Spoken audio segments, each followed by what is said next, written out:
And she says, you know, the children in those shelters do not choose that life. They do not choose that life.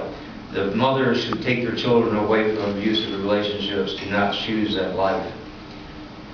One of the ladies that I met was actually the director of education for a national nonprofit organization. At 14, she was homeless and living on the streets. She left her family to escape an abusive relationship. But along the way, she got her high school education, she went to college, she got her master's, and she became successful in her field.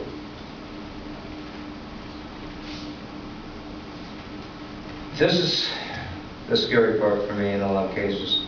Oh, go back one, I'm sorry. My technology assistant has her hands full with me.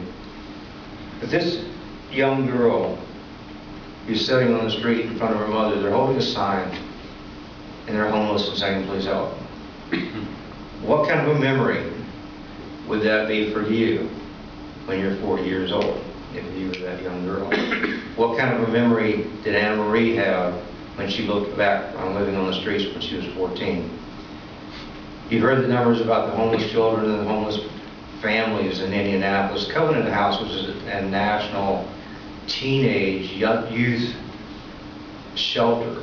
They're based out of New York. They have 13 houses around the country. They estimate in the course of a year, 1 million young people will be on the streets at one point or another. That's a tremendous number. Now, please, thank you. When you think of homeless people, you think of this guy. Actually, he's probably had a pretty good time. At one point in his ministry, Jesus looked at his disciples and said, who do you say that I am? I say to you that the Spirit of God is within all of us. We are all children of God. So the next time you see this man on the street, pretend he's asking you, who do you say that I am?